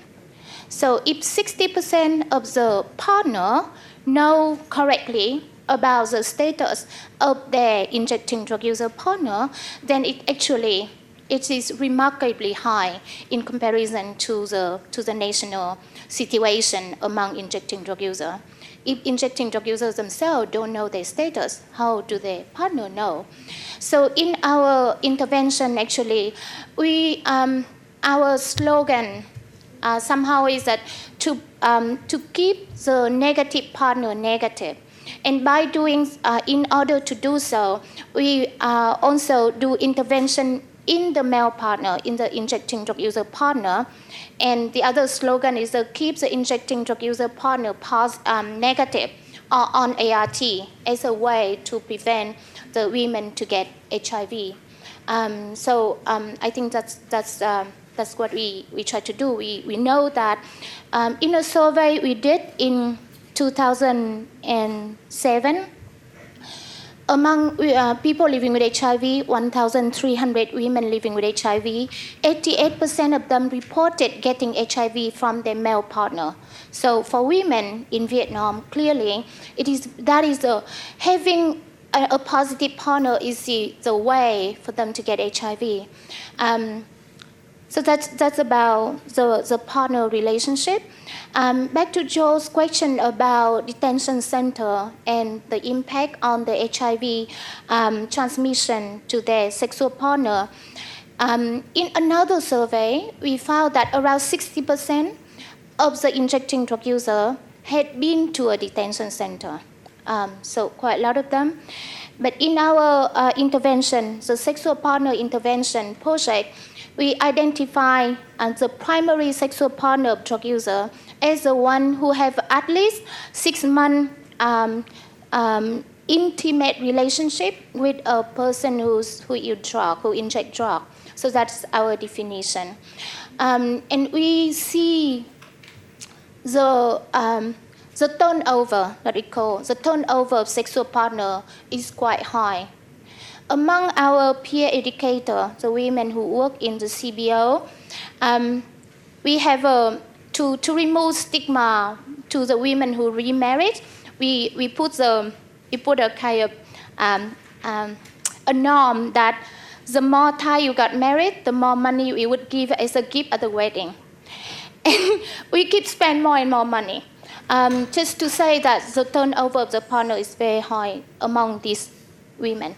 So the risk is very high. So it's not surprised that you see the HIV prevalence among these women so high. Thank you. Robert's next. Thanks very much. Robert Powell from the Burnett Institute. First of all, I'd like to thank Abt for putting this session on because I think it's really critical. And I'm just reflecting on something Chris said early on. The 50% of new infections are in these populations. And then Theodore says, let's add the sexual partners to that and just imagine what that means. So I'd just like to make the comment that in this conference we're going to hear an enormous amount about new innovations, new scientific breakthroughs, but until we actually crack this one, we're actually not going to make the progress we need. So just to reflect on that point, that, and I did say earlier on that this has been an issue for 30 years, what we really must do, and maybe people in the audience who've got experience of this could reflect on this and maybe give us some of their own experiences. We need to be evaluating with really good evidence the mechanisms for each of these populations. There are a lot of generics around, peer interventions. There's a lot of talk about the value of networks, but what we really need is some good operational research. I just wonder if anybody in the audience who could just give us some good examples from their own experiences where there's good evidence for ways in which we can contact these populations. Thanks very much. I'd like to invite anyone from the panel or anyone in the audience to respond to that challenge.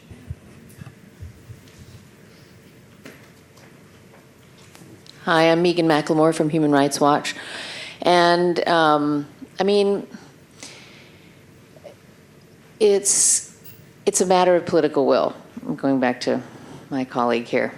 For example, I just did a report in New Orleans on HIV prevention, treatment, and care for people who exchange sex for money, drugs, or life necessities.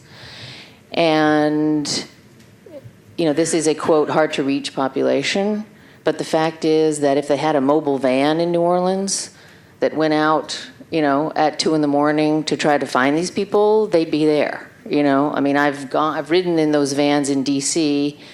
That's where the sex workers are. That's where the drug users are.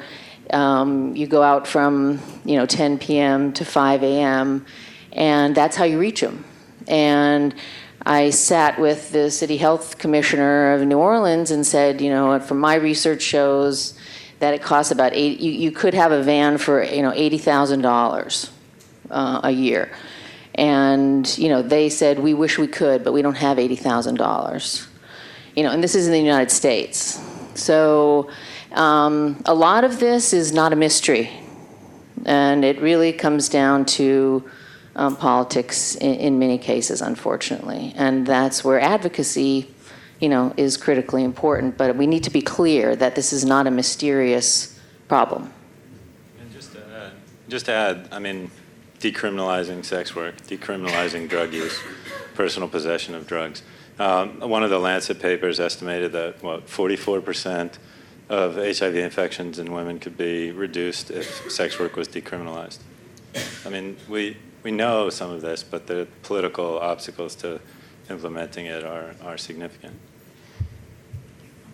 This isn't a direct solution, but just something that I'm working on to get at this. So, at TAG, we're working on this project to look at the role of community mobilization strategies in AIDS service organizations within the United States, which we know nothing about, right?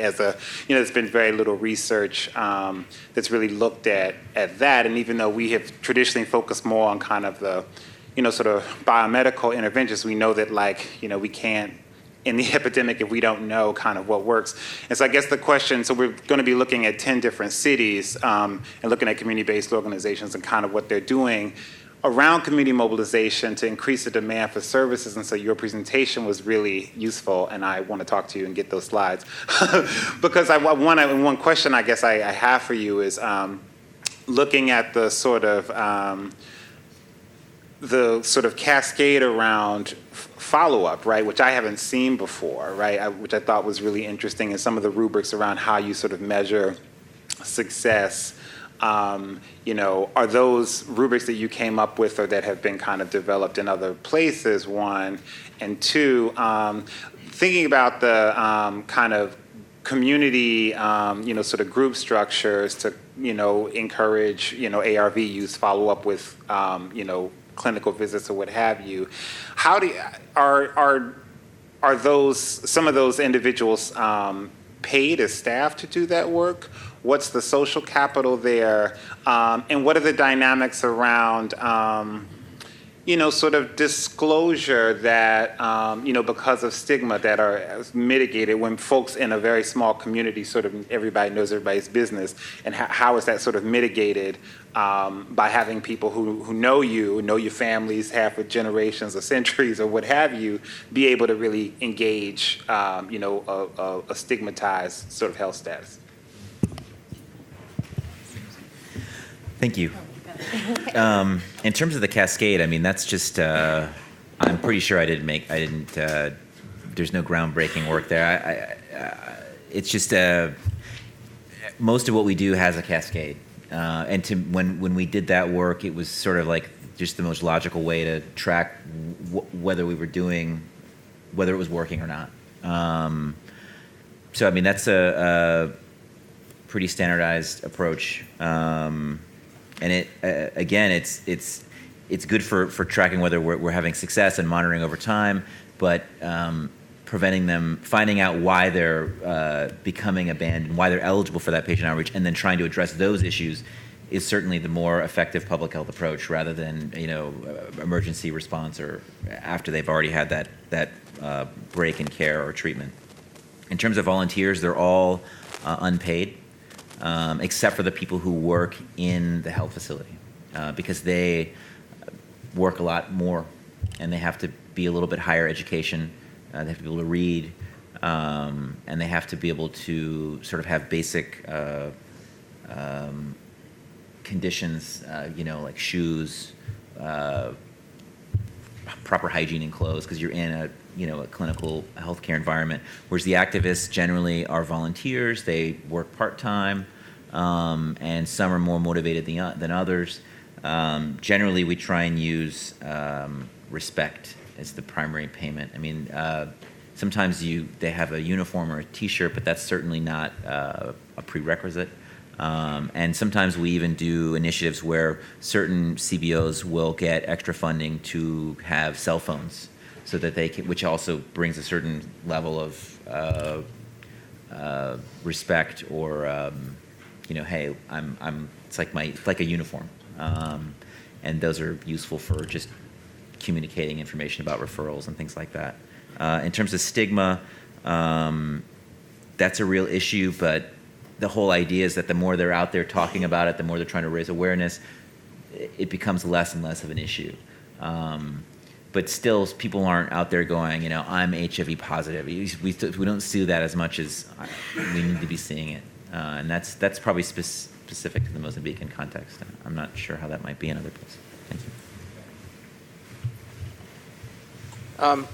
Actually, I'd like to go back to a couple of the comments. The question that you asked about, what operational research is there, and then the comment from Human Rights Watch about the absence of political will being a major problem. I mean, I think that there is a tremendous amount of research that's been done that demonstrates that you can and have reached these populations with services, and that there are good outcomes when that happens. And I think there's no lack of evidence, but what there is a lack of is the process through advocacy and strategic use of the evidence, and to translate that evidence into policies and programs and arguments that can overcome the absence of political will, or the opposition on ideological or political grounds to doing these things that I think we all know need to be done. So I think it's that critical step between evidence and policy, evidence and program, that where a lot of work still needs to be done. It's not necessarily true that we need a lot more evidence, depending on what we're talking about, but in harm reduction, for example, I mean, the evidence is pretty much there.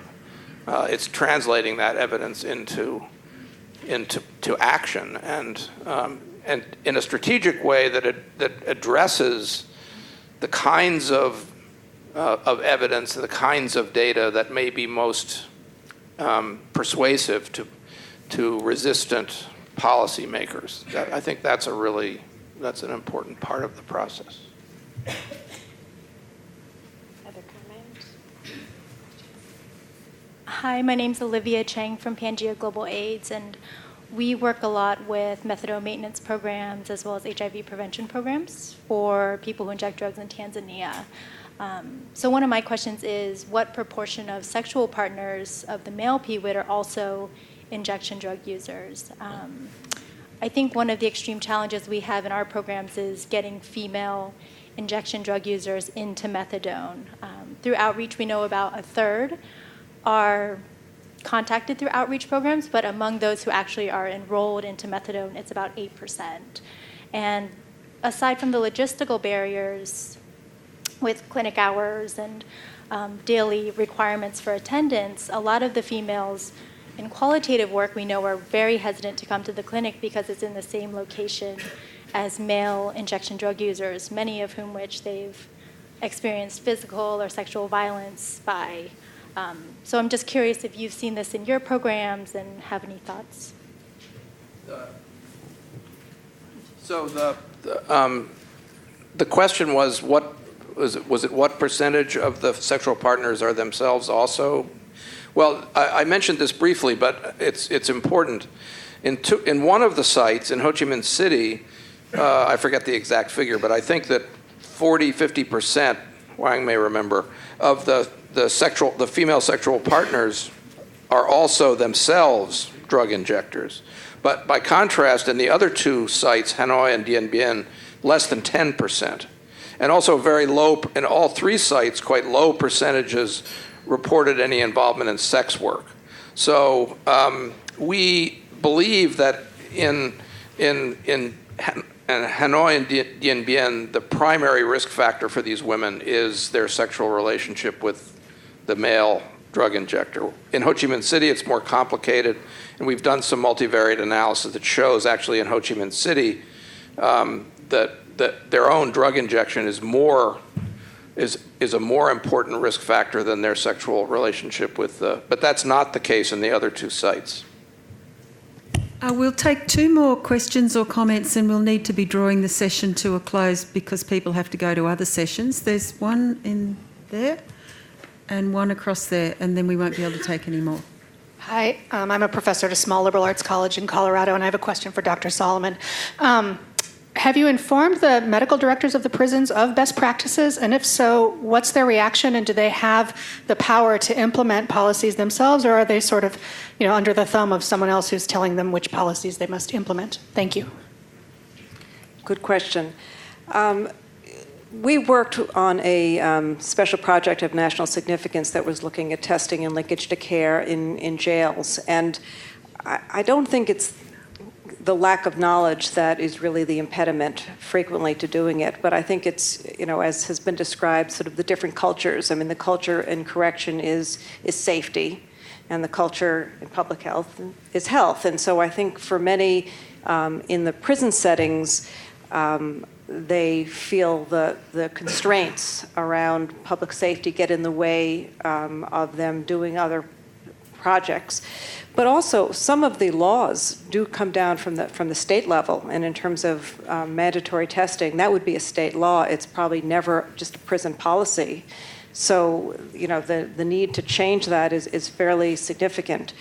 In terms of linkage to care, I think many of the prison medical directors are committed to linkage to care and feel they're making the right effort. It's just the transition from inside the walls, as it's called, to the community is a pretty big gulf. And what's interesting is if you look at how many of the prisoners are given HIV drugs when they leave the prison, it's a high number. It's 80-90%.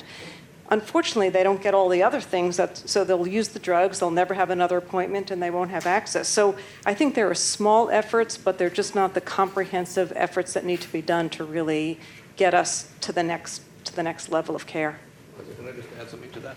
So actually, going back to these prison issues, we see going back to the beginning of the epidemic and before that, in terms of prison issues, that a lot of the changes that happen as a result of lawsuits, and that's a lot of the improvements that have been made in prison policies have happened as a result of lawsuits, not necessarily, a prison administrator changing his or her mind that this is something that we ought to do. Certainly treatment and a lot of the testing issues, mandatory testing has been a subject of many lawsuits over the years. And so a lot of these improvements happen as a result of lawsuits. Thank you. Again, for the need of advocacy, always. Right. Last comment or question over here. Thank you. I just want to have comment about some of the issues just discussed. First is about female injecting drug user. As Ted mentioned, some of the sexual partners are also female injecting drug user. My organization, in collaboration with NORSO Global Health Institute at the Melbourne Uni, actually did a study on female injecting drug user, and we found that, I don't remember on top of my head, but like 2/3 of the female injecting drug user also have a male injecting drug user, and they share needle. And when we asked why, they said because they have sex already. They have sex, unprotected sex. So why bother to protect through needle? The common joke is that we share the big needle, then we don't care about the small needle. So in another way, the sexual relationship clearly have effect in the injection relationship. I also like to comment on the a hard to reach population, political will, and so on. In fact, we used to think that these populations are hard to reach, but if you think further, drug users usually don't use drug alone, or at least they don't start using drug by themselves. Sex workers don't stay in one corner of the street and sell sex, and MSM don't have sex on their own. So there's a lot of connection within the population. So in fact, it's not that hard to reach. It can be hard to the authority, like Chris Beyrer mentioned, but to the population is not. So in fact, we started the CBO model with this project, and by the way, it is a wonderful, beautiful partnership with Abt Associates, and we are very grateful for that. And with the CBO model that we started by peer education model with this SP project, we don't see problem in reaching this population. It's not difficult through the CBO. They reach people.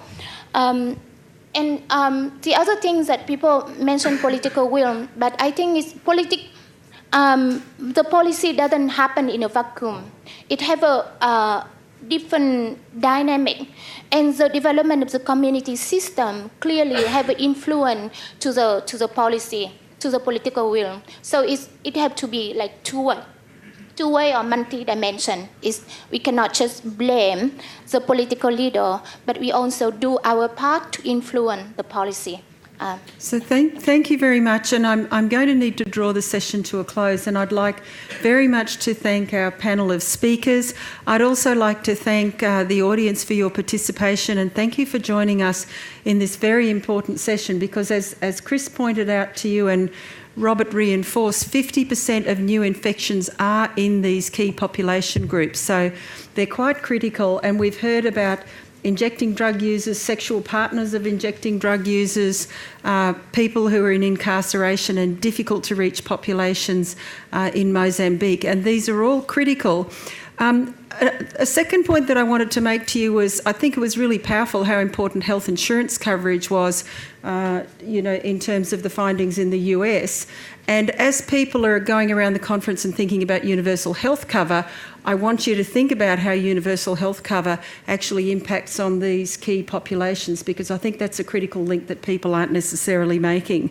The final point is that we can talk about politics, and that's critically important to context, but when it's our health providers who are being judgmental in terms of their decision about whether a potential patient is virtuous or not virtuous and excluding people from treatment, that's something that we as health workers can directly intervene in. So I encourage you to think about that as well. So I'd like you to join me to thank the panel, and thank you very much for joining us.